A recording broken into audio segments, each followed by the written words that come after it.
Online and on the go. This is Valley News Live at 6. It's frustrating that since my son cannot speak for himself and report to or tell me what happened, this is let go. The mother of a Fargo student is upset with a decision to reinstate a teacher accused of hitting her child, who is a special needs student. And in an exclusive interview with Valley News Team's Joshua Pagaro, she says someone needs to be held accountable. Holly Harris says her meeting with school officials left her frustrated. The teacher should have lost her job. The district investigated a teacher at Centennial Elementary for an incident involving Harris's 4-year-old son. He was enrolled in the early childhood special education program. The teacher was accused of hitting him on the shoulder. He has a speech delay. He doesn't have any behavioral issues or anything. He's a very well behaved kid. The district says the allegation was unsubstantiated based on information investigators collected. Fargo Public Schools says the teacher will be reinstated on Friday back at Centennial Elementary, but Harris tells us she's pulling her child from the school because he no longer feels comfortable attending. I ask him if he wants to go to school. He starts to cry and he doesn't want to go. And usually before he really loves school. It was another teacher that first reported the incident last week, and one of the reasons the school cleared the teacher was because the incident was not captured on security cameras. I was told by the administrator that another teacher witnessed it and she didn't email her till the end of the day. So my son had to be around the teacher that hit him all throughout the day. Harris says she was also told by administrators that since her 4-year-old son cannot speak, there was not enough witnesses or other evidence to support the allegation. We're not identifying the teacher, but records show the first-time teacher was hired in August. In Fargo, Joshua Pagaro, Valley News Live. And according to the school district, the Fargo police are also investigating this incident. We're learning new details tonight about the Clearwater County Sheriff's deputy who was arrested for sex crimes against children. 31-year-old Neil Dolan is charged with first-degree criminal sexual conduct as well as third-degree criminal sexual conduct. Both are felonies. The complaint was filed on November 19th with the Minnesota Bureau of Criminal Apprehension concerning the behavior of a deputy toward a child. A BCA agent interviewed the 15-year-old who told the investigator that on the last day of school in 2017, Officer Dolan engaged in sexual penetration with the victim. If convicted, Dolan could face 45 years in prison. A Fargo student was injured this afternoon trying to get on a bus. It happened at Carl Ben Eielson Middle School as school got out. The district says the bus made contact with the student's foot and ankle. No word on the severity of the injury. Today's weather is a reminder that we need to adjust for the driving conditions. That coating of snow can be slippery. Let's get the latest on conditions for this Thursday night. Hutch is here with your no-wait weather planner. Hutch? Yeah, it is cooling off rather rapidly in areas that have snow. A little bit of a thing to talk about here. It's been a record year weather-wise in Grand Forks.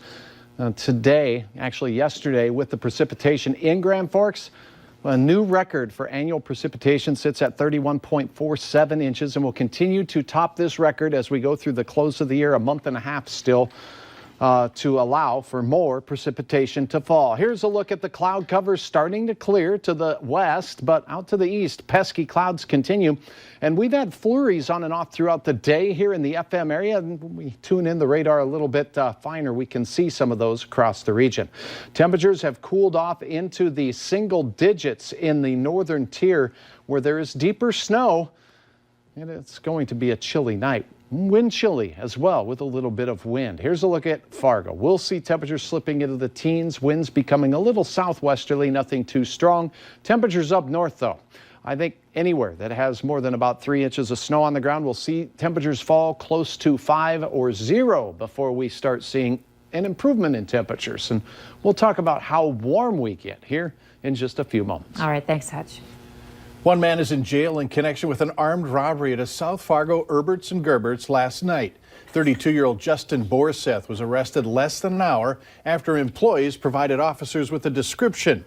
Also, a taxi cab driver told authorities that someone who looked like Borseth was a passenger. Fargo police are asking for your help finding 31-year-old Aaron Wentz and 34-year-old Ryan Wentz. Both have open warrants for theft of property, and Ryan Wentz has an open warrant for unauthorized use of a personal ID. If you have any information, call police. And Kittson County investigators are asking for your help finding 28-year-old Travis Stromgren. He was last seen in Carlstead, Minnesota on October 15th, leaving a residence in the early hours of the day on foot. He was last seen wearing a gray hooded sweatshirt and blue jeans. If you have any information on his whereabouts, call this phone number, 218-843-3535. New details have emerged 2 years after Olivia Lone Bear disappeared on the Fort Berthold Reservation. Investigators revealed that Lone Bear was belted into the passenger seat of the truck that was found at the bottom of Lake Sakakawea last July. Kevin Smith, speaking for the FBI, says they're making a strong push for tips from the public to find out what happened to Olivia. We want to get justice for Olivia and her family, and we believe that there are people out there in the community, perhaps, who might know something about what happened to Olivia, and we're offering up to $10,000 cash reward for any information that will help us move this case along. We have information on our website on how you can submit tips to federal investigators. Formal charges are pending against a 15-year-old in connection with the murder of a 19-year-old in Cass Lake, Minnesota. Authorities have identified the victim as Brandon Morgan Jr. Authorities have not released details of the death. Deputies found Morgan's body Monday night at a home in Cass Lake. The name of the accused will be released when charges are filed. People sometimes think scams mostly affect older adults, but reports to Consumer Sentinel tell a different story. People in the millennial generation are 25% more likely to report losing money to fraud than people 40 and over generally, and much more likely to report a loss on certain types of fraud. Millennials are more likely to fall victim to online shopping fraud, business imposters, government imposters, fake check scams, and romance scams. Few people have taken advantage of North Dakota's policy change, allowing people with low-level marijuana convictions to petition to have their records wiped clean if they avoid unlawful behavior for 5 years. Attorney General Wayne Stensham estimates that as many as 175,000 marijuana convictions could be eligible. Records show that only about 3 dozen people have applied. 26 will be considered for pardons on Wednesday at the next board meeting. 6 other applications were denied because they didn't meet the criteria. To apply, all you need to do is fill out a form online. In northern Cass, the school district there is saying goodbye to grade levels and hello to personalized learning. Now the new system sorts every student in the district into their classes based on their academic needs, not their ages. School leaders say it was time for a change. It just meets kids where they're at. Like, it's challenging our kids who need to be challenged, and it's meeting our kids who maybe need a little extra more time or extra support. It's giving them that time. It's not just pushing them on because of their age and time constraints. Northern Cass is the first school district in North Dakota to fully implement the personalized learning approach. But West Fargo and Oak school districts are also piloting the program on a smaller scale. Don't forget to join us for the Farmers Union Insurance Bison Football pregame show this Saturday at 1. We will take you right up to kickoff at 2 on the KVLY and KFYR Bison Football Network. Later on Valley News Live at 6, they turn so you can burn electricity. But what happens when it's time for them to be replaced?